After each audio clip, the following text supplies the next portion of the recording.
Welcome students.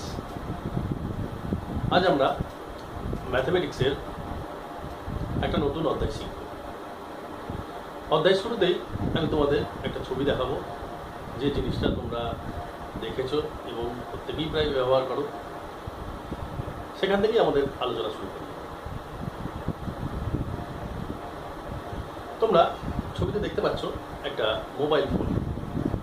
আমরা প্রত্যেকেই mobile phone ব্যবহার করেছি। এই মোবাইল ফোনটা কী কী নিয়ে তৈরি, সাধারণত কী কী জিনিস থাকে এর ভিতরে সেটা একটু দেখি। দেখো, এর মধ্যে থাকে ক্যাবিনেট,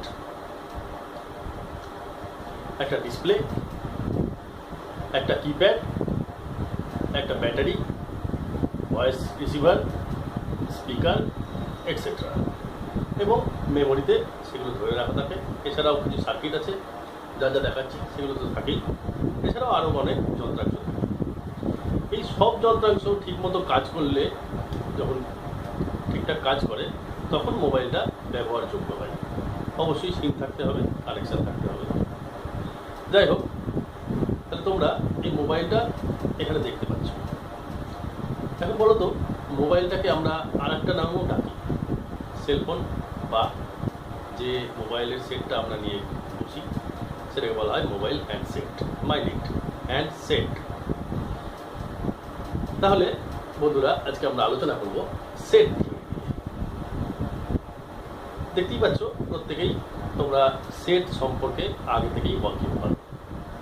আমরা বিভিন্ন ধরনের সেট ব্যবহার করি, যেমন কোনো অনুষ্ঠানে কাউকে ফুলের সেট বা বুকে দেওয়া হয়।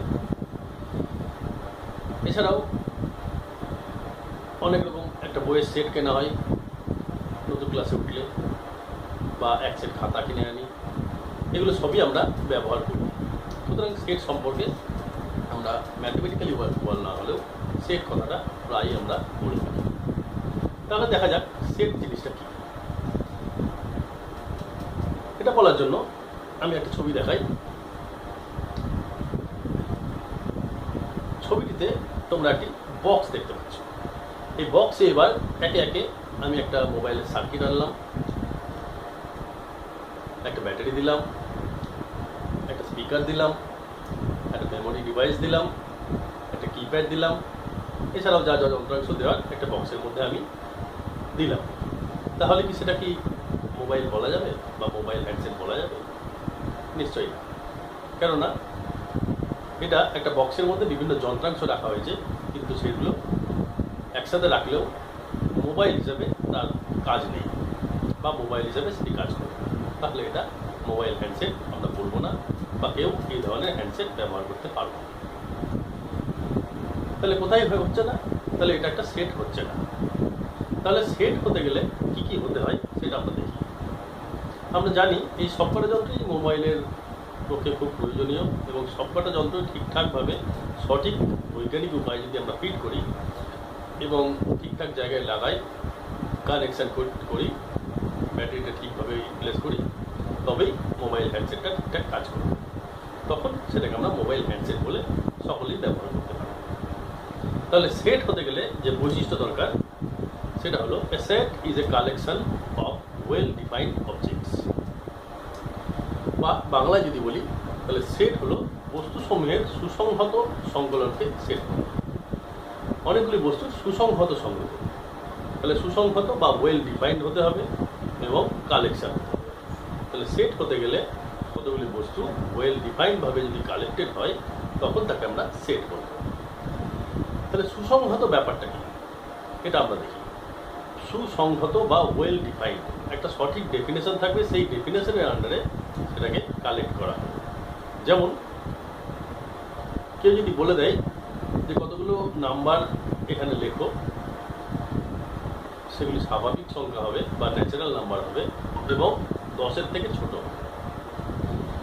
এই যে আমরা যে ডেফিনেশনটা বললাম, যে নিয়মটা বেঁধে দিলাম যে স্বাভাবিক সংখ্যা হবে কিন্তু 10-এর থেকে বড় হবে, এই ছোট হবে। তাহলে সবাই জানি যে আমরা কাগজে লিখব 1 থেকে 10 অবধি। নয়, যদি 10-এর থেকে ছোট বলে তাহলে 9 অবধি লিখবো, বা 10-এর সমান বা ছোট বললে 10 অবধি। তাহলে 1 থেকে 10 পর্যন্ত যদি স্বাভাবিক সংখ্যা লিখতে বলে, আমরা অবশ্যই 1 থেকে 10-এর মধ্যেই লিখব। তাহলে একটা নির্দিষ্ট ডেফিনেশনের আন্ডারে থেকে আমরা সেটটাকে তৈরি করতে পারবো এবং কালেক্ট করবো কতগুলো নম্বরকে এক জায়গায় জড়ো করবো, তখন সেটাকে আমরা নাম্বারের একটা সেট করব। তাহলে সেট হতে গেলে সুসংহত সংগ্রহ হতে হবে। এখন দেখি ওয়েল ডিফাইন্ড হলে কি সেট হবে যদি কালেকশন না হয়? তাহলে বলবো বন্ধুরা, ওয়েল ডিফাইন্ড হলেই সেট হবে না, কারণ আমরা দেখতে পাচ্ছি যে ছবিটা, সেখানে প্রতিটি অংশ মোবাইলের তারা ওয়েল ডিফাইন্ড, তারা নিজের কাজ নিজে করতে পারে, কিন্তু একসঙ্গে যখন সবাই কাজ না করে তখন সেটা মোবাইল হবে না। অর্থাৎ সঠিকভাবে কালেক্ট করতে হবে বা সঠিকভাবে সার্কিটের আন্ডারে সবার মধ্যে একটা কানেকশন তৈরি করতে হবে। বা শুধু কালেকশন হলেই কি ওয়েল ডিফাইন্ড যদি না হয় তাহলে কি সেট হবে না? তাও যদি শুধুমাত্র সংগ্রহ করে রাখি কিন্তু তারা ওয়েল ডিফাইন্ড নয়, তাহলে সেটা সেট বলবো না। তাহলে চলো আমরা এবার ম্যাথমেটিক্যালি সেটটাকে চর্চা করি। তাহলে সেট হতে গেলে কি কি বৈশিষ্ট্য লাগবে সেটা আমরা একটু দেখে নিই। দেখো, সেট হতে গেলে characteristics of set, it must be well defined, অর্থাৎ সুসংহত হতেই হবে, একটা নির্দিষ্ট ডেফিনেশনের আন্ডারে এটাকে থাকতে হবে। আর কি ডিফারেন্ট হতে হবে, প্রত্যেকটা এলিমেন্ট ডিফারেন্ট হতে হবে, বা প্রত্যেকটা উপাদান বা প্রত্যেকটা বস্তু আলাদা হতে হবে সেটার মধ্যে উপস্থিত। একই বস্তু বারবার রিপিট করলেও আমরা সেটে বস্তু সংখ্যাটাকে নির্দিষ্টই করব। যেমন 1 থেকে 5 নিয়ে একটা সংখ্যার সেট তৈরি করলাম, সেখানে 1কে 2বার লিখেছি, 3কে 4বার লিখেছি, তাতেও 1 2 3 4 5 এই 5 রকমেরই এলিমেন্ট আছে বলে আমরা ধরে নেব। আর কি হতে হবে, সেটের মধ্যে উপাদানগুলো বা এলিমেন্টগুলো ইরেসপেক্টিভ অফ অর্ডার হতে হবে, কোনো অর্ডারে থাকবেই এরকম কোনো গ্যারান্টি নেই, অর্থাৎ ইন্ডিপেন্ডেন্ট অফ অর্ডার হতে হবে, কোনো নিয়মে থাকবে না, এক ছোট থেকে বড় বা বড় থেকে ছোটই যে থাকবে এমন কোনো ব্যাপার নেই। অর্থাৎ সুসংহত বস্তু সমূহের সংগ্রহকে আমরা সেট করব। এই গেল সেটের ডেফিনেশন। এবার আমরা দেখি প্রেজেন্টেশন অফ সেট। সেটকে আমরা ম্যাথমেটিক্যালি খাতার মধ্যে কিভাবে উপস্থাপন করব। এই উপস্থাপনের নিয়ম 4 রকমের আছে। এই 4 রকম উপস্থাপনের নিয়মের মধ্যে প্রথম উপস্থাপনটা হলো ডেসক্রিপটিভ মেথড, অর্থাৎ বর্ণনামূলক পদ্ধতি, যে পদ্ধতিতে আমরা সেটটাকে ভাষায় বর্ণনা করি। যেমন a set is of integers from 1 to 5, 1 থেকে 5 পর্যন্ত পূর্ণ সংখ্যার সেট। এই কথাটা বা এই সেন্টেন্সটা আমরা যদি বলি সকলেই বুঝতে পারবে যে এটা হলো এমন একটা সংগ্রহ সংখ্যা যার মধ্যে 1 2 3 4 এবং 5 আছে। এছাড়া এটা গেল এক ধরনের পদ্ধতি, কিন্তু এই পদ্ধতিটা ম্যাথমেটিক্যালি খুব একটা ইউজেবল না, সঠিকভাবে প্রয়োগ করা সম্ভব হয়। এছাড়া দ্বিতীয় যে পদ্ধতিটা নিয়ে আলোচনা করব, দ্যাট ইজ রোস্টার মেথড। তোমরা রোস্টার কথাটা বা আরেকটা কথা রেজিস্টার শুনেছো, যেখানে তোমাদের অ্যাটেন্ডেন্স রেজিস্টার আছে, অ্যাডমিশন রেজিস্টার আছে। সেখানে কি থাকে, তোমাদের প্রত্যেকের নাম এবং অন্যান্য তথ্য একটা নির্দিষ্ট নিয়মে লিপিবদ্ধ থাকে। তাহলে সেটা একটা রোস্টার। অর্থাৎ রোস্টার মেথডের সেটের মধ্যে আমরা কি করব, সেটের এলিমেন্টগুলোকে একটা নির্দিষ্ট সজ্জায় নিয়মের আন্ডারে রাখবো এবং প্রত্যেকটা এলিমেন্ট এখানে আলাদা করে চিনতে পারা যাবে বা বেছে নেওয়া যাবে। অর্থাৎ 1 থেকে 5 যদি আমরা সেটটাকে রোস্টার নিয়মে লিখি, তাহলে আমরা এরকম করে লিখবো, এ দিয়ে ই সমান দেবো, এ হলো একটি সেট, এই সেকেন্ড ব্র্যাকেটের মধ্যে 1 2 3 4 5, অর্থাৎ এক্ষেত্রে 5টা সংখ্যাই আলাদাভাবে লেখা হয়েছে।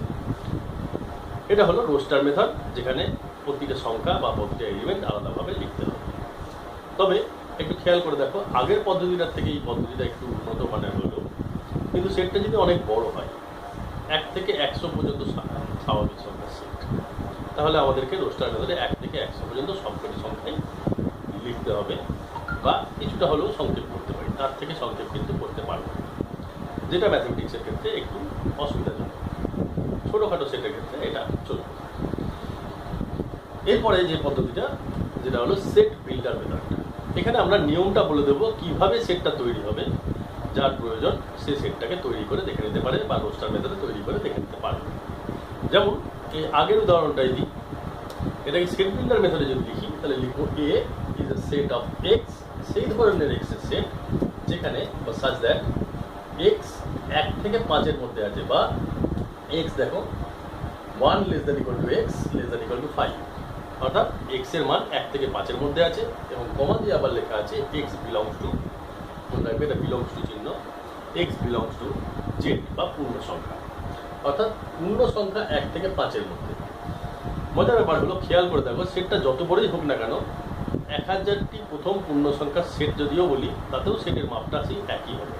তখন আমরা লিখব A is a set of x such that x belong to 1 to 1000 and x belongs to integer set, x belongs to z।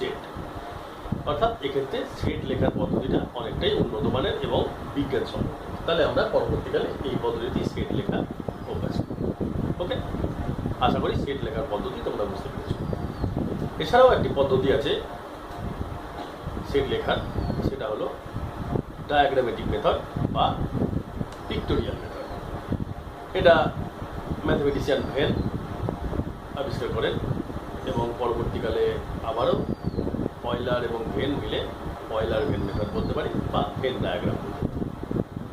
যদিও সেট থিওরি প্রথম তৈরি করেছিলেন জর্জ ক্যান্টর, তাও ভেন ডায়াগ্রামের পদ্ধতিতে সেট থিওরি এক্সপ্রেস করার ফলে সেট থিওরিটা আরও বোঝার পক্ষে অনেক সুবিধাজনক হয়ে যায়, অর্থাৎ বিমূর্ত ব্যাপারটা অনেকটা মূর্ত হয়ে সামনে আসে, অ্যাবস্ট্রাক্ট জিনিসটা অনেকটা রিয়েলিস্টিক হয়ে আমাদের চোখের সামনে ফুটে ওঠে।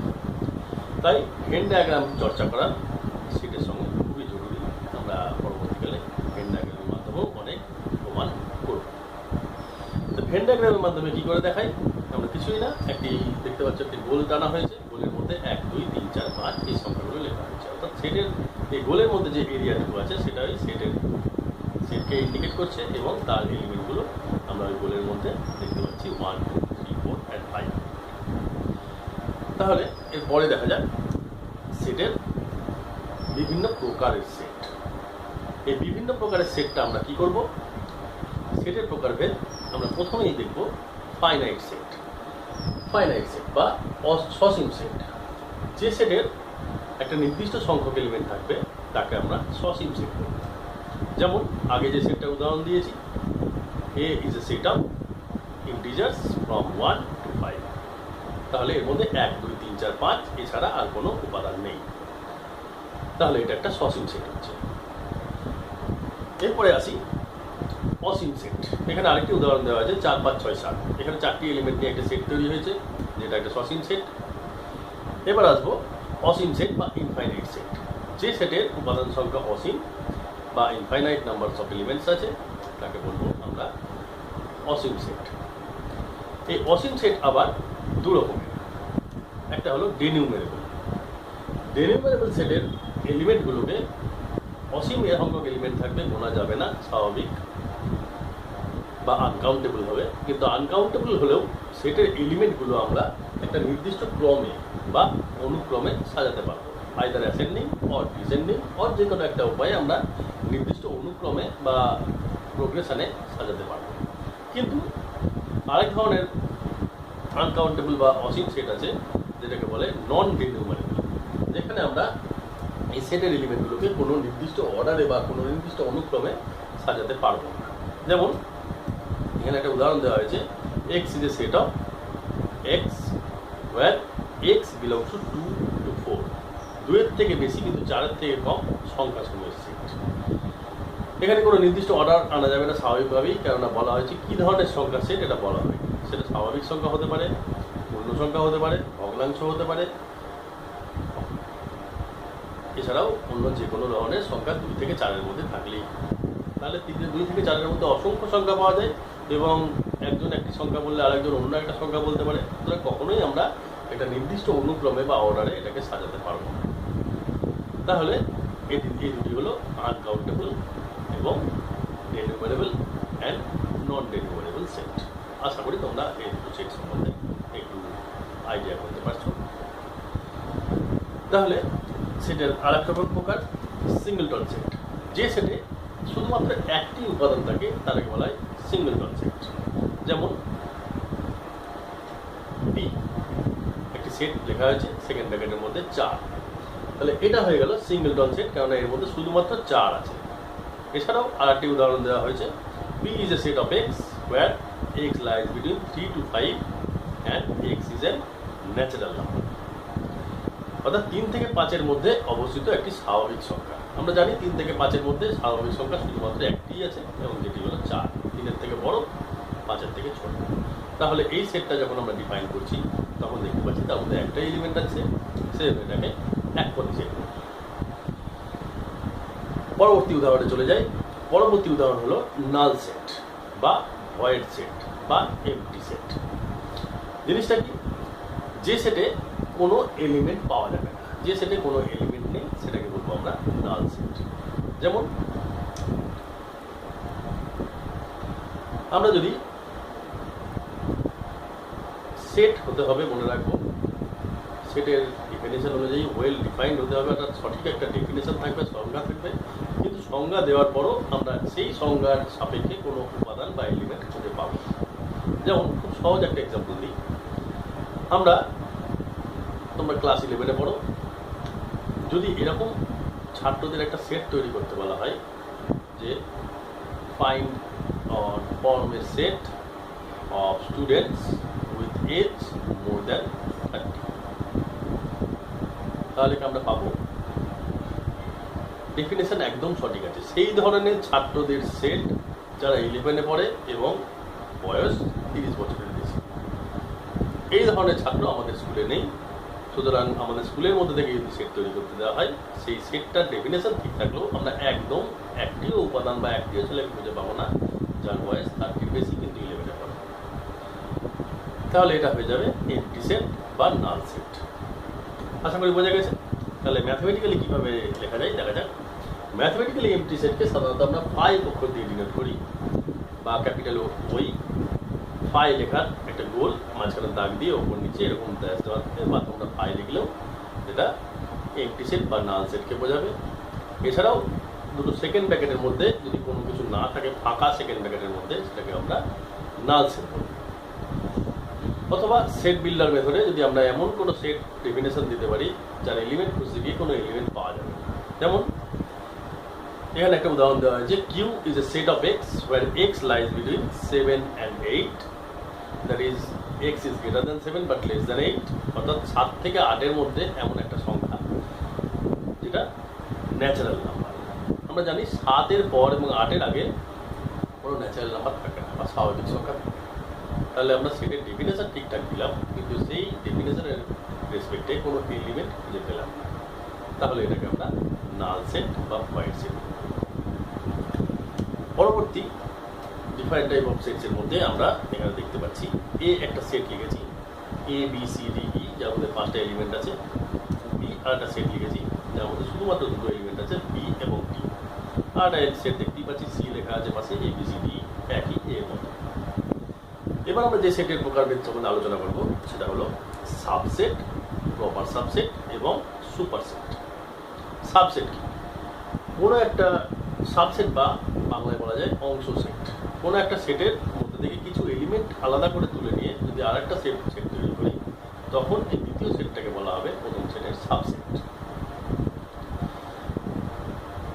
একটি সেটের মধ্যে এ সেটের মধ্যে A B C D E আছে, এর মধ্যে বি আর ডি কে নিয়ে আলাদা একটা সেট তৈরি করেছে ক্যাপিটাল বি। সুতরাং ডেফিনেশন অনুযায়ী ক্যাপিটাল বি হলো এর সাবসেট।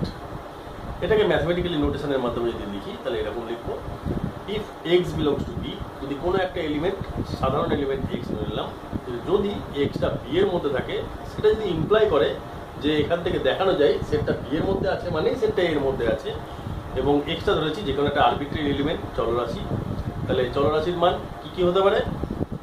বি আর ডি।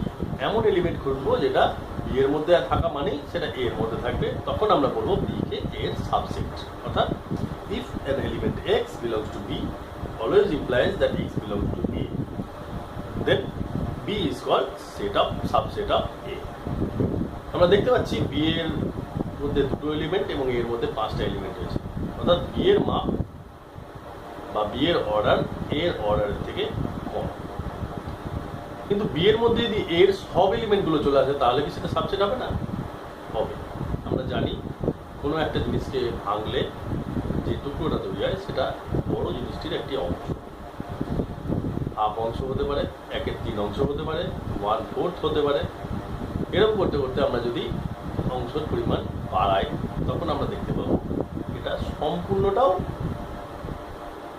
আগের বস্তুটির একটি অংশ, সেটি হলো এক অংশ বা সম্পূর্ণ অংশ।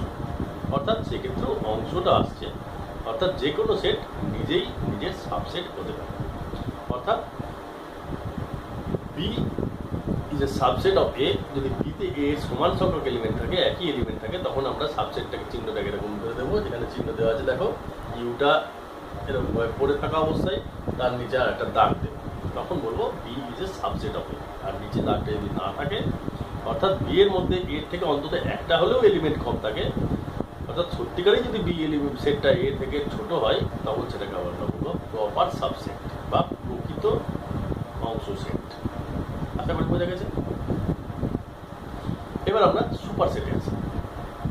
বি সেটটা এ সেটের যদি সাবসেট হয়, অংশ সেট হয়, তাহলে এ সেটটাকে বলা হবে বি সেটের সুপার সেট। তাহলে সাবসেট থেকেই আমরা সুপার সেটের ডেফিনেশন দিতে পারছি। তাহলে আমরা শিখলাম সাবসেট কি, প্রপার সাবসেট কি এবং সুপার সেট।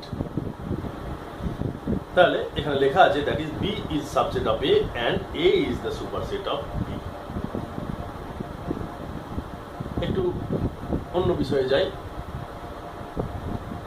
সুপার সেট কোনো একটা স্থান থেকে আমার মনে করা যাক একটি বইয়ের তাকে 8টি বই আছে, 8টি বইয়ের সেট। ওই সেট থেকে আমরা দুটো বই তুলে আলাদা করে আর একটা তাকে রাখি। তাহলে দুটো বই যে তুললাম সেটা ওই সেট থেকেই, এই দুটো এলিমেন্ট থেকেই এসছে, দুইকে আলাদা করে রাখলাম। তাহলে দ্বিতীয় তাকের যে সেটটা তৈরি হলো সেটা প্রথম তাকের সেটটা যেটা ছিল তার সাবসেট বলা যায়, অংশ বা সাবসেট। এবার আসি ইকুয়াল সেট। দুটো সেটকে কখন ইকুয়াল? মনে করো তোমাদের কাছে দুটো গ্লাস আছে। গ্লাস দুটো কোনো কিছু না ব্যবহার করে আমরা মেপে বলতে পারবো যে গ্লাস দুটো সমান? ভেবে দেখো তো, ছোট বড় হলে আমরা অনায়াসে বলতে পারবো। একটি গ্লাসকে আর একটি গ্লাসের মধ্যে ঢুকিয়ে দেওয়া যাবে, সম্পূর্ণ ঢুকিয়ে দেওয়া হলেও দ্বিতীয় গ্লাসটাকে প্রথম গ্লাসের মধ্যে ঢোকানো যাবে না, কারণ ওটা বড়। তাহলে সমান গ্লাসের ক্ষেত্রে আমরা ঠিক একই পরীক্ষা প্রয়োগ করতে পারি। প্রথম গ্লাসটা দ্বিতীয় গ্লাসের মধ্যে ঢোকালাম, যতটা প্রবেশ করলো, দ্বিতীয় গ্লাসটাও যদি প্রথম গ্লাসের মধ্যে ততটাই প্রবেশ করানো যায়, তাহলে আমরা বলতে পারবো গ্লাস দুটি সমান। তাই তো, কোনো কিছু ব্যবহার না করে আমরা বলে দিলাম গ্লাস দুটি সমান। ঠিক এইরকম এ এবং বি সেটকে সমান বলা হবে যদি এ সেট বি সেটের সাবসেট হয়, প্রমাণ করা যায়। অর্থাৎ বি সেটের সমগ্র এলিমেন্টগুলোই এ সেটে পাওয়া যায়। আবার কনভার্সলি বা বিপরীত দিক থেকে এ সেটটাও বি সেটের সাবসেট হয়। অর্থাৎ A is a subset of B and B is a subset of A implies A is equal to B. দুটি সেট সমান হলে তাদের এলিমেন্টগুলো একই হবে এবং সংখ্যাও একই হবে। তাহলে বোঝা গেল দুটি সেট সাবসেট। দুটো সেটকে ইকুয়াল করতে গেলে আমরা প্রথম সেটটাকে দ্বিতীয় সেটের সাবসেট দেখাবো, তারপরে দ্বিতীয় সেটটাকে প্রথম সেটের সাবসেট দেখাবো, তাহলেই আমরা বলতে পারবো সেটগুলো সমান। এখানে দেখতে পাচ্ছ চিহ্ন দেওয়া আছে A equal to B as A is a subset of B and B is a subset of A. তাহলে এটা সেটের প্রকারভেদ এক রকমের পেলাম। এবার আর একটা নতুন প্রকারভেদ, ইউনিভার্সাল সেট। আমরা হিন্দু মাইথোলজিতে পড়েছি পরম পিতা ব্রহ্মা, অর্থাৎ ব্রহ্মাকে মনে করা হয় প্রকৃতির সমস্ত কিছু সৃষ্টির অধিকর্তা, সমস্ত কিছুই তার সন্তান, সমস্ত জীব তার সন্তান হিসাবে রয়েছে। তাহলে আমরা সেটের সঙ্গে যদি আমরা মিল খুঁজে পাই, তাহলে দেখব যে সেটের সমস্ত সেট যে সেটের সাবসেট বা অংশ, তাকে বলবো আমরা ইউনিভার্সাল সেট। অর্থাৎ এমন একটা সেট যা সব সেটে, পৃথিবীতে যত রকমের সেট আছে সবার সুপার সেট, তখন সেটাকে আমরা বলবো ইউনিভার্সাল সেট। এটাকে ক্যাপিটাল ইউ বা ক্যাপিটাল এস দিয়ে প্রকাশ করা হয়। আর একটি সেট আমরা দেখি পাওয়ার সেট। পাওয়ার সেটটা কি? পাওয়ার সেট হলো set of all possible subsets of A set. অর্থাৎ একটা সেটের সম্ভাব্য যতগুলো সাবসেট পাওয়া যাবে তাদেরকে নিয়ে যদি একটা সেট তৈরি করি তাহলে সেটাকে বলবো পাওয়ার সেট। ওকে, এটাকে পি অফ ব্র্যাকেটের মধ্যে এভাবে প্রকাশ করা যায়, অথবা এর মাথায় পাওয়ারে পি দিয়ে এভাবে প্রকাশ করা যায়। তাহলে এইভাবে আমরা পাওয়ার সেট ইন্ডিকেট করি। তাহলে একটা উদাহরণ দেখা যাক। আমি একটা এখানে উদাহরণ দিয়েছি। এ একটা সেট হলো 1 2 3, অর্থাৎ এর মধ্যে 3টে এলিমেন্ট আছে। তাহলে তার পাওয়ার সেটটা কীরকম হবে? তার পাওয়ার সেটের মধ্যে কী কী এলিমেন্ট থাকে দেখতে পাচ্ছি। তার পাওয়ার সেটের মধ্যে এই এলিমেন্টগুলো আছে 5, অর্থাৎ নাল সেট। কোনো কিছু যদি এলিমেন্ট না থাকে সেটাও একটা সেট। শুধুমাত্র 1 নিয়ে একটা সেট, শুধুমাত্র 2 নিয়ে একটা সেট, শুধুমাত্র 3 নিয়ে একটা সেট, 1 2 নিয়ে একটা সেট, 2 3 নিয়ে একটা সেট এবং 3 1 নিয়ে একটা সেট। আর 1 2 3 এই সম্পূর্ণ সেটটাও যদি সাবসেট করি তাহলে এই একটা, অর্থাৎ মোট এলিমেন্ট দেখতে পাচ্ছি এখানে 8টা এলিমেন্ট রয়েছে। তাহলে এই 8টা এলিমেন্ট যারা প্রত্যেকে নিজে এক একটা সেট, তাদেরকে নিয়ে যদি আমরা একটা সেট তৈরি করি তাহলে যেটা পাবো সেটাকে বলবো power set of the previous set, অর্থাৎ এ সেটের পাওয়ার সেট। আশা করি বোঝা গেছে। এখানে একটু বলে রাখা দরকার যে কোনো সেটের এলিমেন্ট সংখ্যা এখানে 3টে ছিল বলে তার পাওয়ার সেট এলিমেন্ট সংখ্যা হলো 8। তাহলে যদি এলিমেন্ট সংখ্যা 4টে থাকে তাহলে পাওয়ার সেট এলিমেন্ট কত হবে? এটার জন্য একটা সূত্র আছে। যদি কোনো সেটে ডিস্টিংক্ট এলিমেন্টের নাম্বার হয় n, তাহলে তার পাওয়ার সেটে এলিমেন্ট সংখ্যা হবে 2 টু দি পাওয়ার n। আমরা মনে রাখতে পারবো। সুতরাং আজকে আমরা যেগুলো বললাম, সেটের ডেফিনেশন, সেটের লেখার পদ্ধতি এবং বিভিন্ন প্রকারের সেট। আশা করি তোমরা সকলেই সেটটা খুব ভালোভাবে বুঝতে পারছো, কেননা সেটটা একদম নতুন এবং অ্যাবস্ট্রাক্ট অ্যালজেব্রা বলে একটি নতুন অ্যালজেব্রা শাখার একটি অংশ। সুতরাং এটাকে একটু গুরুত্ব দিয়ে পড়ো যাতে কোথাও বুঝতে অসুবিধা না হয়। আমরা পরের দিন সেটের আরও আলোচনায় এগিয়ে যাব। আজকের মতো